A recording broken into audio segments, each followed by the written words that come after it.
Because what does it do? It's very relatable. One, people can go, wow, this person understands my problems. They understand my issues. Oh, they know my questions. Wow. They're really in tune with what's going on in the industry. It builds that trust, that thought leadership really quickly. And then you layer in your success stories and even your failure stories. Nobody wins every time. Share your failures.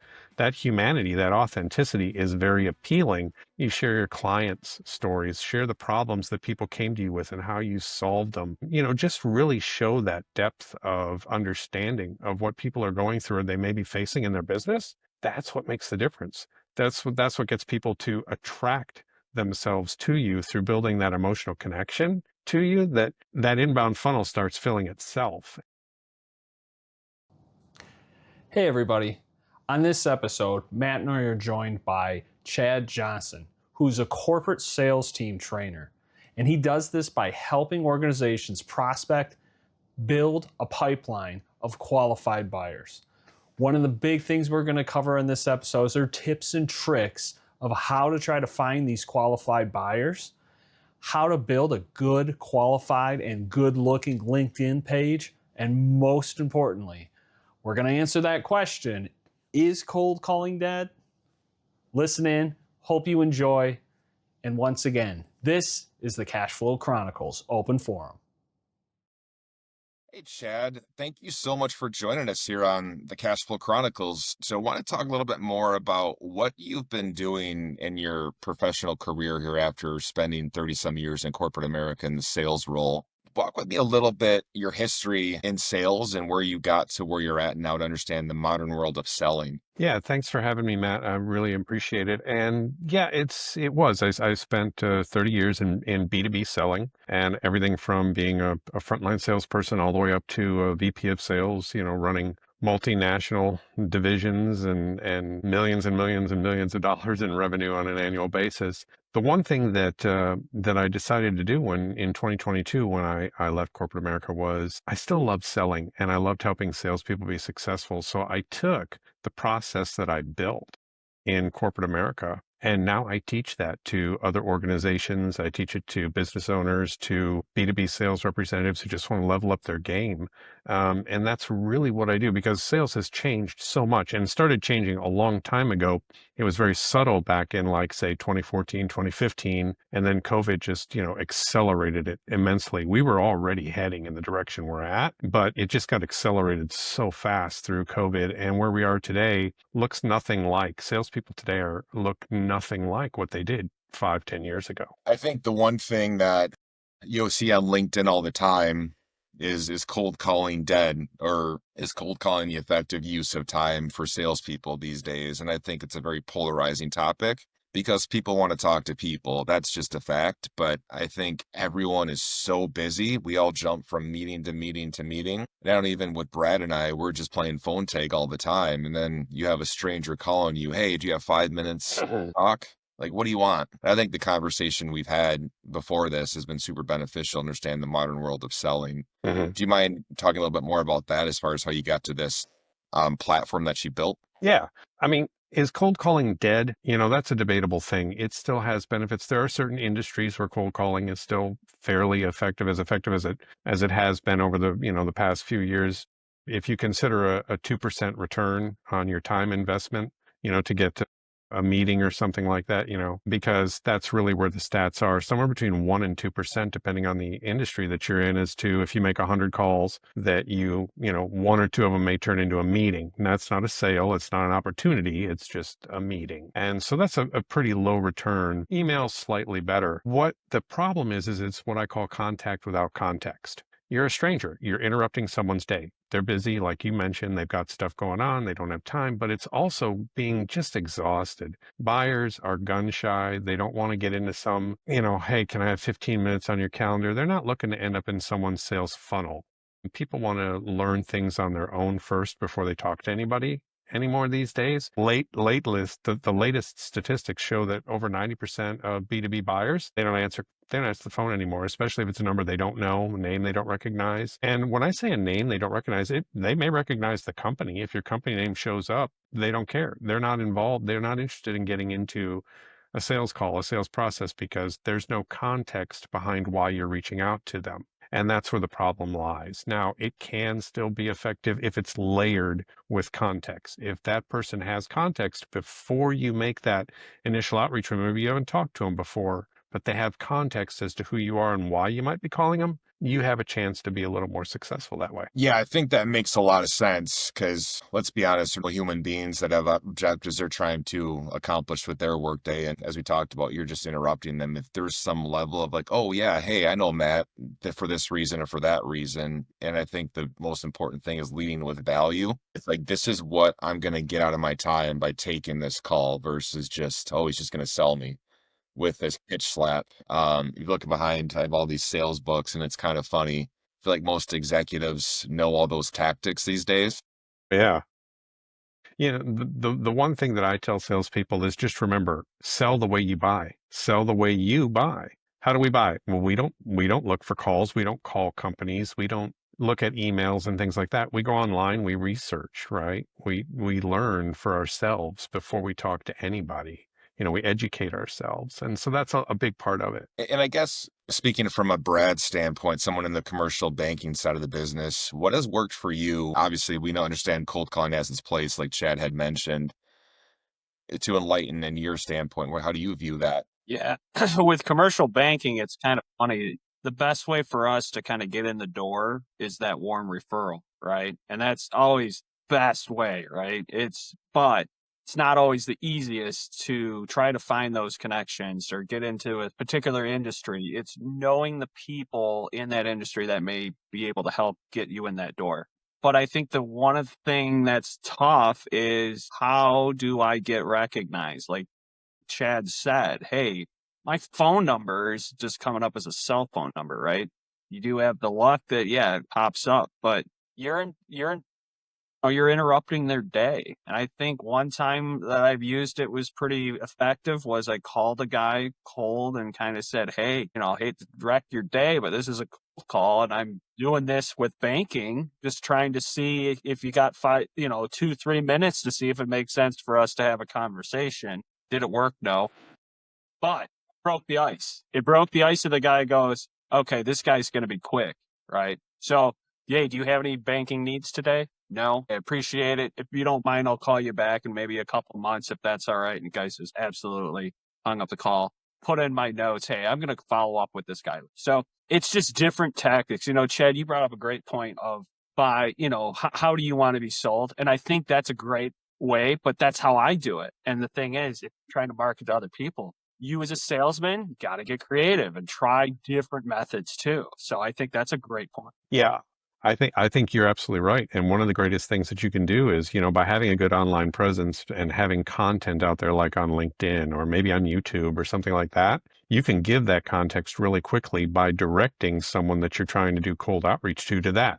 And that way they can go look. Now they feel like you've put them in the driver's seat. They're like, okay, this person wants me to do research on them. And then now it's up to, did you deliver something in that content that's going to get their attention and get them to go, okay, I want to talk to this person. So, a couple of things on that point. How do you view AI in the realm of content creation right now? Because AI obviously is the future. If you're not leveraging AI, you're behind.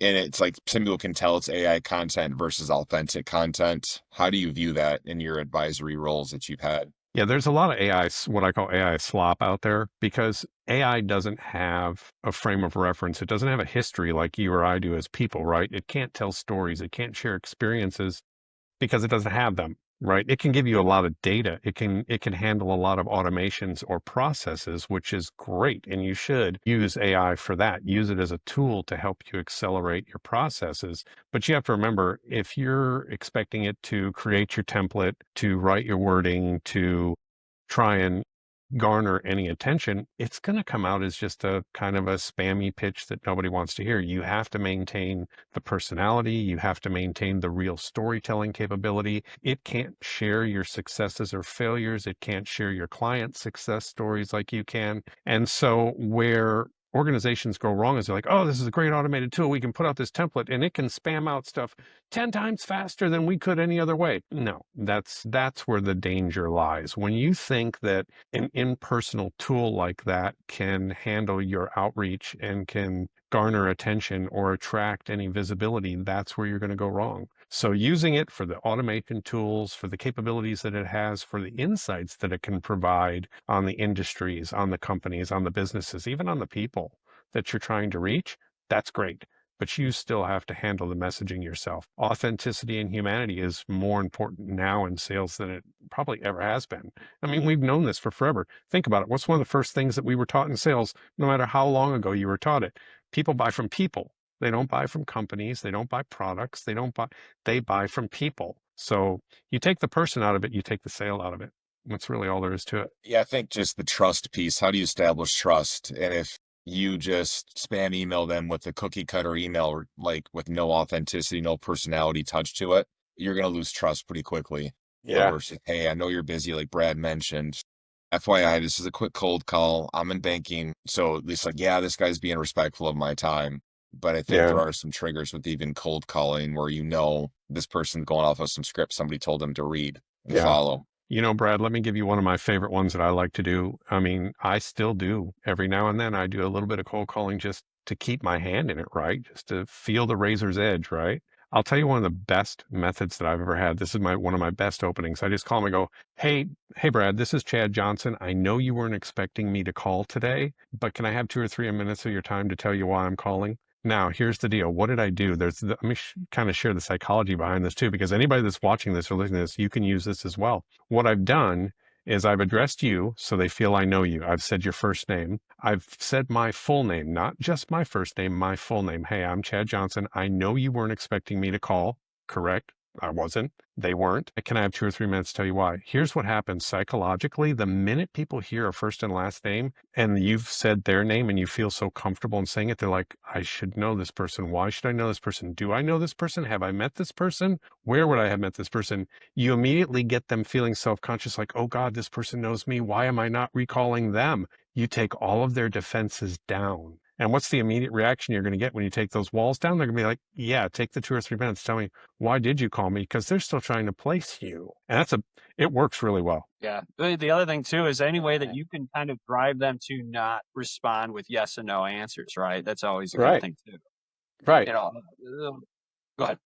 In that case, it's okay. You want a yes or no there because they're going to be flustered going, who the hell is this person and why do I think I should know them? So it's okay. But yeah, in general, you're right. Never drive them to a closed-ended question. So real quick, so you were talking about LinkedIn and a presence, right? We kind of talked a little bit about an online presence. So if you're a salesperson, what would you recommend? What would a typical LinkedIn profile of a person be, whether it be creating content, creating catchy videos, sharing articles, or what are some other tactics to kind of make your presence known, I'll say out on an online social media area? Yeah, so you kind of want to do a little mix of everything, right? You don't want to just have always words on there or just text posts with pictures because people want to know you're a real person. AI can do that, and so many people they're kind of hesitant. They're like, "Is this just AI did this or did a real person do this?" So you want to use video, you want to use words, you want to create newsletters. I would say so much articles, maybe newsletters because you can get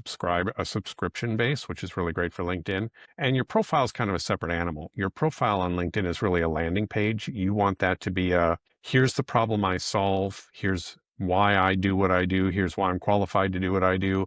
And here's what you can do to take the next steps to talk with me, work with me, whatever the case may be.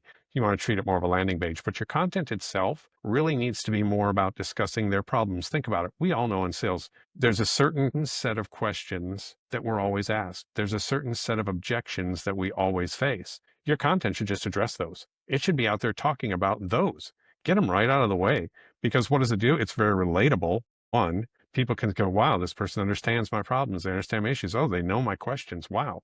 They're really in tune with what's going on in the industry. It builds that trust, that thought leadership really quickly. And then you layer in your success stories and even your failure stories. Nobody wins every time. Share your failures. That humanity, that authenticity is very appealing. You share your clients' stories, share the problems that people came to you with and how you solved them.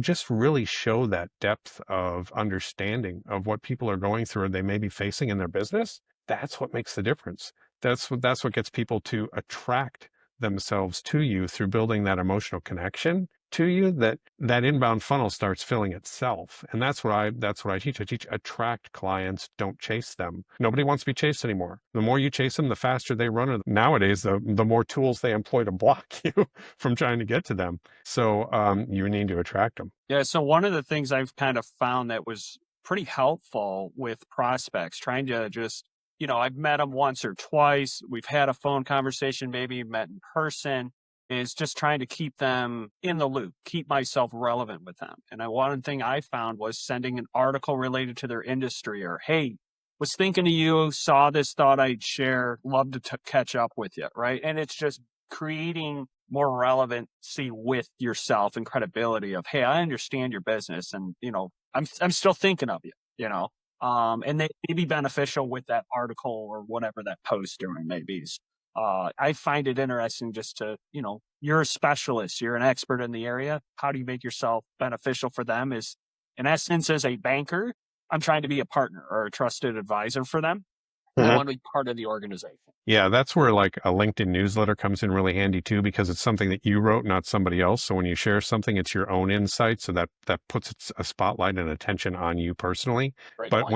when you send a link to that newsletter that you write on LinkedIn to somebody going, hey, here's a newsletter I wrote recently, really love your take on it. Now you're just asking for their opinion, would love your take on it. Not, I think you'd want it, nothing. You're not pushing it anything on them. You're just giving them that tacit, hey, something you might find interesting in, and I'd really appreciate your take on it. And then when they're there, if they liked it, guess what? They can subscribe, and now they're going to get it organically on their own. You don't have to send it to them anymore. I think a low barrier to entry. I think that's the biggest piece, because you're just building trust. Hey, what are your thoughts? I'm an expert in this space. I'd love to get your take. Like, to your point, did I miss anything that you can add insight on? I'm not going to tell you how to do your job in this particular topic because I'm the quote expert, but it's just more, hey, what do you think? Let's have a Absolutely. conversation. I'm not selling you. And then the next question is, how frequently, in your assumption, would you say, if you reach out cold email or anything along those lines, that prospect's going to look up you in LinkedIn before they respond? 80% of the time. Yeah, it's 75 to 80% of all B2B buyers have said that they go to look up the profile of someone that's reaching out to them on LinkedIn. And of that 75, 80% of people, 42% of those people said that if you don't have a decent online presence on LinkedIn, have a decent profile, have some content out there, they won't talk to you. So what that means in real terms is almost 1/3 of all B2B buyers are going to determine whether or not they're going to have a conversation with you just based on your LinkedIn profile. If that's not enough incentive for people to go out and want to create that LinkedIn profile and do a few things out there and get themselves known, to know that 1/3 of your addressable audience is judging you and may not even speak to you before you ever get started. If you're not on LinkedIn, I really don't know what is. Talk about, increasing your chances just by doing a simple thing. So, in your experience, I'm sure you've seen bad LinkedIn profiles and good LinkedIn profiles. What would be high level examples, without looking at one, breaking it down in detail, of a Yeah. good, bad one? Yeah, a bad one has no image, like your face isn't there, you don't have a picture, or you have a picture with you and your dog or your fish or whatever, maybe a significant other. And I'm sure it's a beautiful dog and you have a lovely significant other and all that, but this isn't Instagram. LinkedIn is a professional network, so make sure it's a nice professional shot of you and then utilize the tools that are there. Make sure that you have a decent background image that maybe says something about what you do. The biggest mistake and the most important thing I tell people is right under your name in that space, LinkedIn defaults to what's your job position, your most recent role. I'm a VP of sales at blah, blah, blah, blah, blah, blah, blah. Great. No one cares. What you want that to say underneath your name, that headline, you want it to say what problems you solve immediately. I solve this. I help companies with this. I do this for businesses. Give them that right away, that quick, when they look at it, that's what they solve. And then below that, in your about section, you want to put how, why, what your experience is, what people that work with you experience when they work with you,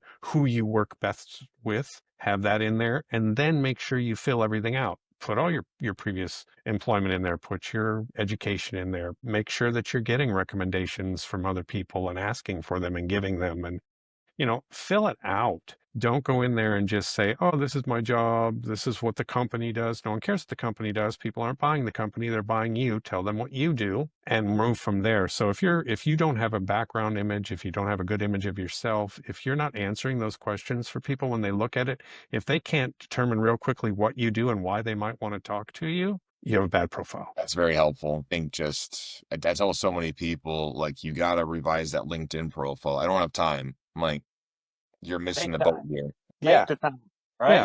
Yeah. Yeah. That's like saying, I don't have time to go to a closing meeting. Okay. Making you money. Please go. Yeah.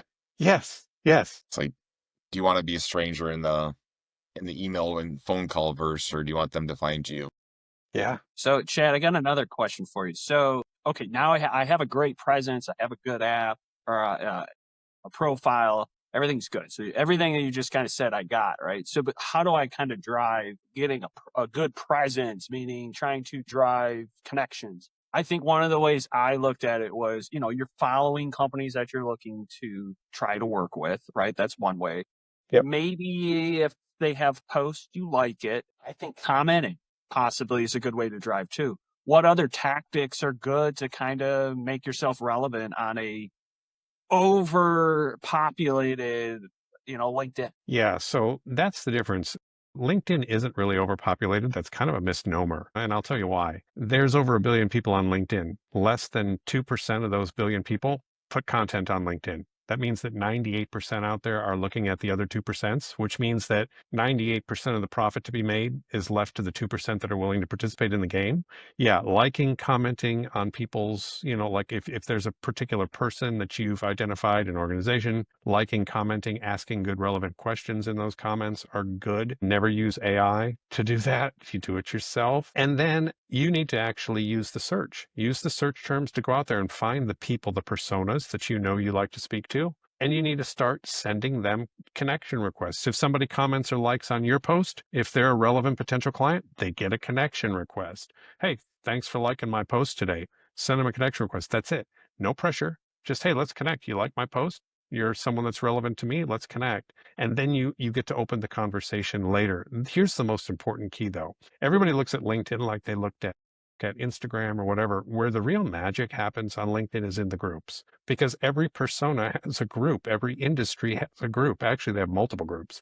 And you need to go in the groups and find those groups where the collectives of the people you want to speak to are. And you need to find ways to post and speak directly to those people and connect with those people. Yeah, I found using the hashtags is a good way to kind of connect to, and that gets you to those groups, right? So, for instance, I had been doing a bunch of dealership posts. I used hashtag dealerships. I clicked on it, and I got that concentrated post of just that content. So now I'm focused on those people in that area. And then, oh, look, it came out of this group. That's a great point. Yep. Yeah.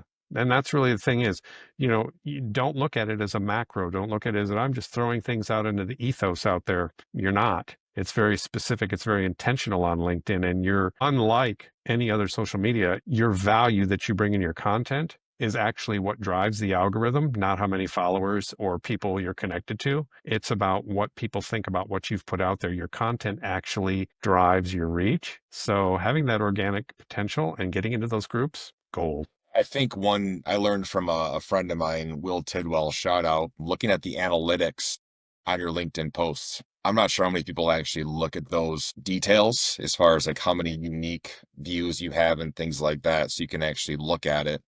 That's how you play that algorithm game as well, because you want to be a resource for folks and you provide value added content. I think, like you said, you get feedback based on your posts. Yeah. And go ahead. Said no post is going to be perfect, but you have to keep trying. What I really look for is, I get a lot of likes and comments on just about every post I put out. And people focus on impressions. Don't focus on impressions. That's a vanity metric. If 1 million people see it and no one responds to it, what was it worth? It doesn't matter. I'd rather have 300 people see it and me get 2 potential leads out of it. Life is great. You're doing that every day. How many People right now can say they're generating 10, 20 leads a week, and what they're doing, real leads from real people that could buy from you, not just tire kickers or marketing leads or something like that. They can't. And LinkedIn gives you that opportunity. What I look for when I do it is how many people were driven to my profile for my post, because there's one in there, profile views, followers. Did I get any new followers because of a post? When you get those profile views going up and you see those followers going up, you're like, okay, I'm hitting on topics that people want to hear about. I'm hitting on topics that people need to hear about. And that's why they're following me. That's why they're checking out my profile. So if I put something out, even if it gets a lot of likes and comments, but it didn't drive anybody to my profile, I'm like, okay, it was good, but it wasn't great. And I put out another post and 4 people went to my profile and 2 of them followed me. That was a hot one. And then I can go back and I can look at who viewed my profile, and I can go look at my followers. Who are my new followers? Now I know who to connect with. Now it tells me they get a connection request and I got to start a conversation with them. I piqued their interest. Yeah, I think just having a strategy, because there's no perfect way to do that. I think that's the just throw it out there, have a general plan. And I think having somebody like you to help that out is critical, but you have to go on your own journey to figure out what's the most effective post cadence to come into play. So you want to be that person that posts every day and just kind of spammy. That makes sense, but make sure they're highly relevant posts that are value added. Yeah. I mean, at first you do kind of want to just get what I call a content library out there. You do want to put a lot out there just to have something behind you. But then, yeah, you want to make sure that you're really intentional. 2 or 3 good posts a week is better than 7. Just, I did it because I had to. Yeah, I think that's a really good point, because I think we all can know folks that just post a ton, then just message everybody with whether it be AI or anything along those lines, just to automate it. I hit those sales metrics I'm supposed to hit. Yeah. Yeah. The other thing I would say is really important is don't be a hype person. Hype people out there. Oh, I can give you 10,000 new leads per month doing the no. Don't be a hype person. Go out there and be a genuine person and be real, and let your credentials and your content speak for itself. So a question I have for you, in your experience, whether it be B2B sales, B2C sales, are there certain industries where you've seen LinkedIn be utilized much more effectively from your client base? Yeah, anything that's fintech, SaaS, insurance services, anything financial or in the tech world is definitely, you have to be there. It's where people expect you to be. Some of the places where it's more of a nuanced thing and maybe a longer deal is, manufacturing, things along those lines. That's a little dicier to deal with. But really, from a B2B, even a B2C standpoint, there's not an industry that I've found that cannot be successful on LinkedIn. It's just doing the right things and doing them consistently. The one thing that I think messes up a lot of people is they think that they can use LinkedIn like mass email blast. They think, oh, I can just send out a bunch of DMs. I can send out a bunch of connection requests. No, that's like cold calling. They're going to just ignore you. They're going to block you. They're not going to connect with you. They're not going to accept your spam. It's just going out there and really being authentic and putting out intentional information for them to attract to you. I think that speaks to the AI automation tools out there as well. Connect with so many people, let AI do it for me. Send the same message with this quick little trigger change. Hey, insert name, message comes. Yeah. Yeah. The algorithm will actually work against you once it sees you doing that. If you've got like a copy paste template that's going to 1 billion people, it'll actually realize or think that you're using an AI tool, and it'll kind of like shadow ban you. So what do you want the listeners to know as a lesson, or how can we help you all together as far as learning from insights that you bring to the table with the future of sales? Yeah, of course. I have a couple of newsletters on LinkedIn that I think people should subscribe to. One's called B2B Selling on LinkedIn. The other one's called Make Prospecting Suck Less. Because let's face it, prospecting in B2B sales is the hardest part of our job. And that's one thing most salespeople have said to me over time is prospecting sucks. So let's make it suck less. Those are 2 great resources. The other thing is you have to make yourself visible in today's market. Nobody wants to talk to a stranger. Nobody's interested in giving you 15 minutes of time. Everybody is interested about learning something new on their own. So put out that content that's good and relevant. And then you can expose those people that you're cold outreaching to your content, let them discover you on what they feel is their own terms, and attract them into your ecosphere. And your cold outreach becomes warm outreach, and it works so much better. Whether it's a call, email, makes no difference, because you've got that public image that they can go see. You're visible and you're putting yourself out there and giving insights and things like that. If you're not out there educating people today in a way that works 24/7, 365, even when you're not directly contacting them or attempting to contact them, you've lost. Today, really, that's what's going on. That's a really good point. I think that's all we have. Any further questions you have, Brad? No, Chad, it was great to kind of meet you. And like you said, be present out there, be relevant, and be pointful, right? Make sure you're doing it with a purpose. Absolutely. I Thanks, appreciate everyone. it. Take care, guys.